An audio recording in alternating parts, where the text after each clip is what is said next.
we invite Dr. Muhammed Sajid, sir, Professor, Department of General Surgery, MES Medical College, Malappuram.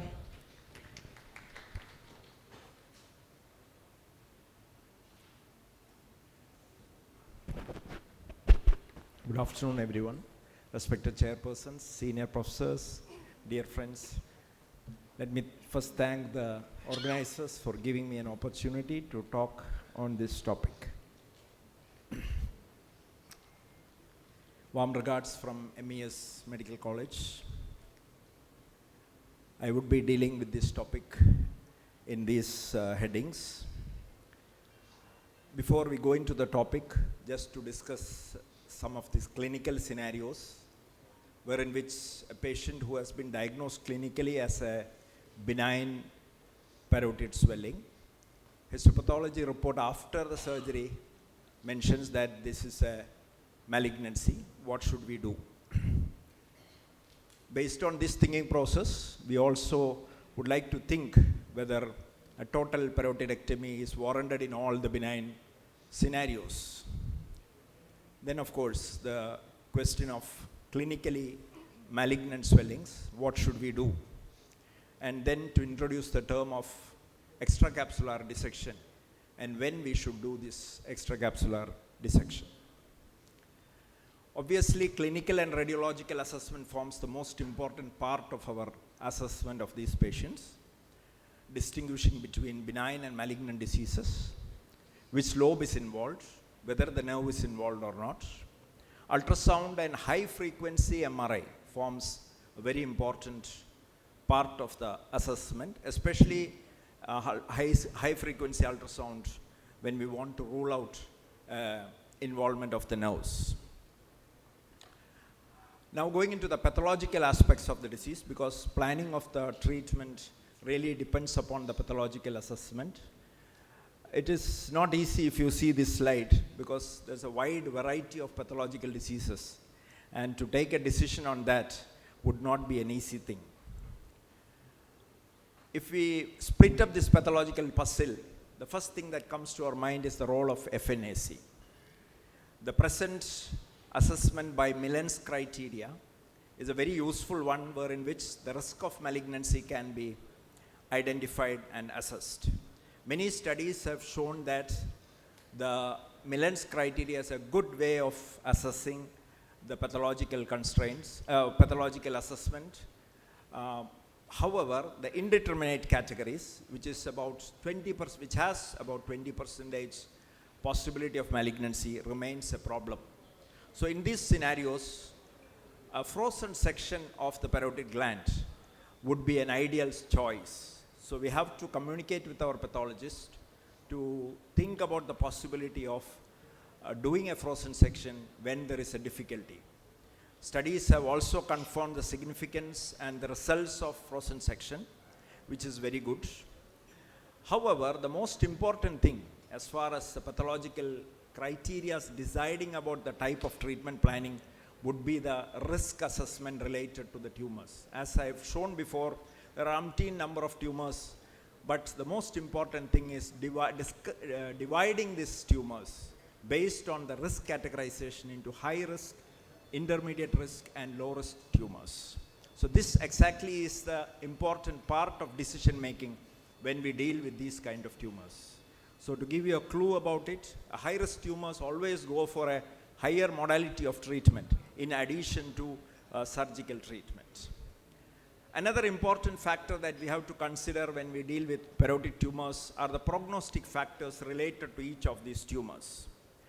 Negative prognostic factors like high T stage, high grade of the tumor, as I mentioned just now, involvement of the nerve, both clinically as well as radiologically, and then of course the nodes and the positive margins should always be taken into consideration when we plan about the treatment for these patients. Recently, molecular factors that have also come into view with respect to the newer modalities of treatment like targeted therapies. However, they are still under study.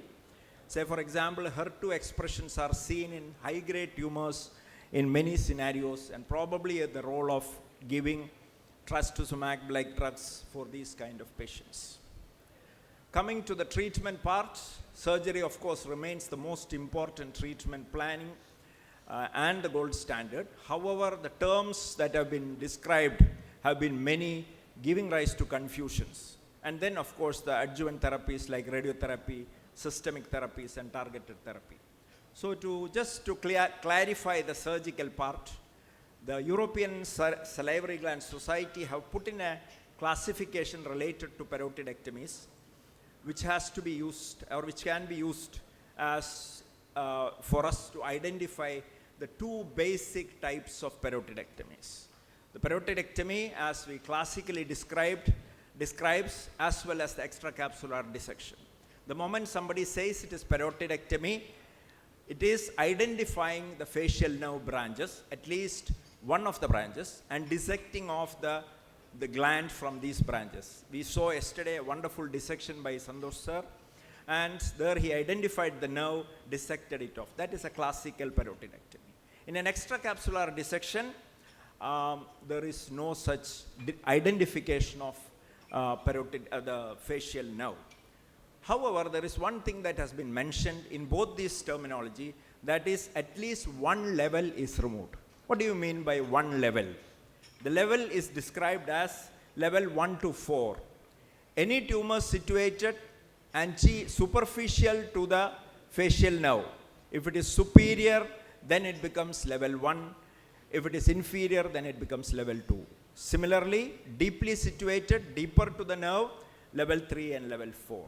So based on this dissection, based on this description, you can compare the terms of parotidectomy, what we describe nowadays, compare it to the parotidectomies of levels. So if you are saying that we are doing a parotidectomy of level 1 to 4 with bracket of 7 written in that, it means that you are doing a total parotidectomy with facial nerve resection. So that is how it has to be mentioned. So it's just a table which shows the various types of parotidectomies and what all structures are removed or what all are maintained. So these are the non-parotid structures that can be removed.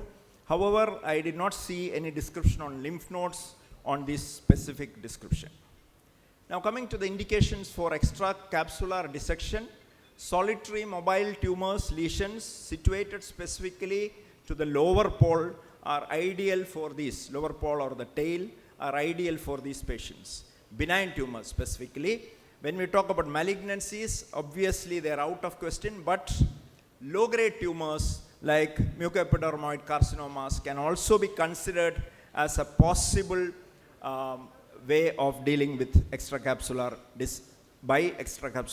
dissection. Patients who are not candidates for extracapsular dissection are where there is an unknown pathology, we are not sure about the pathology. Tumors with obviously high malignant risk factors and very small tumors because it's not easy for you to detect these tumors and many of them may not go for surgery at all. Regarding the nodes, of course we all know about the nodes. Management of lymph nodes predominantly from parotid drain to level 1 to 3 groups. Prophylactic lymph nodes where N0 nodes are seen clinically, take into consideration the risk factors. Whenever there is a high risk factor involved, remove those lymph nodes. When it is not there, not necessary to remove. Occult metastasis in the lymph nodes are seen to about 22% in high-grade tumors. And then of course, therapeutic dissection, there is no doubt about doing this. Adding a note on adjuvant therapy. So when we have advanced disease, including metastasis, high-risk tumors as I mentioned, and when there is an incomplete surgery based on the positive margins after the histopathological assessment, and in recurrences, these are patients who are ideal candidates for adjuvant radiotherapy. Molecular markers positivity, the studies are still going on related to the role of targeted therapy. Chemotherapy again is still in the process of assessment, but recurrent diseases, metastatic diseases can all be considered as candidates for additional chemotherapy. These are some of the results related and comparing with radiotherapy and without radiotherapy. Obviously, the control is better with adjuvant radiotherapy. So to summarize, clinical assessment to differentiate benign from malignant diseases is a must, as mentioned before, together with radiological assessment. Diligent use of pathological assessment, specifically the role of frozen section, as well as the risk assessment related to the type of tumor. Because you can have a high-grade variety of a low-grade tumor, also as a low-grade variety of a high-grade tumor. So you can have these kind of various combinations, and in those scenarios, you must decide about the treatment plan. Surgical options, very clearly mentioned, to differentiate the various surgical options, classification into extracapsular dissections as well as parotidectomies. Role of adjuvant therapies are mainly for high-risk diseases and where there are positive margins present. The role of chemotherapy and targeted therapy are gradually coming into the studies. Thank you very much for your kind attention.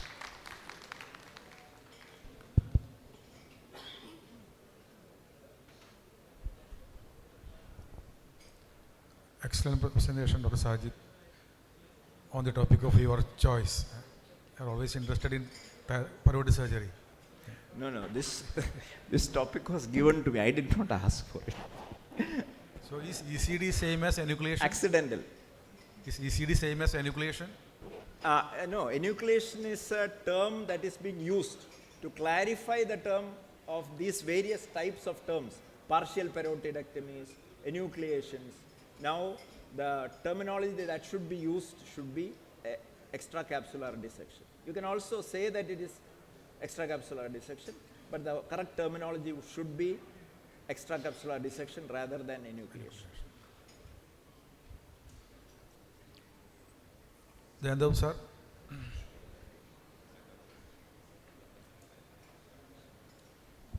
I think extracapsular dissection is not enucleation. Actually, they found that those so-called protuberances beyond the capsule, maximum is 8 mm. So you have to remove 1 centimeter cuff in extracapsular dissection. Beyond the macroscopic part, 1 centimeter of cuff also should be removed, protecting the nerves. So it cannot be said that it is same as enucleation. Yes. Thank you for the correction. Nerve stimulator in extracapsular, nerve stimulator, use of nerve. Yes. Nerve stimulator, of course, you can use nerve stimulator. It said that if you are planning to have an extracapsular nerve stimulator would be an ideal to have a nerve stimulator, yes. because that's an area you can avoid the injury to the nerves. Yes. Otherwise, the possibility of a nerve injury is still there. I always wonder whether we can do a removal without seeing the nerve. Every time I'm yet to. Yes, sir. Yes. Every time we attempt, we always see the nerve. I think the periphery, beyond the tumor, you can see the nerves. Yes, sir. So you're sure that you are not, maybe the deeper part sometimes, but distally and proximally you can see the branches. Thank you. May we move on, sir? Yeah, thank you. Thank you so much, sir.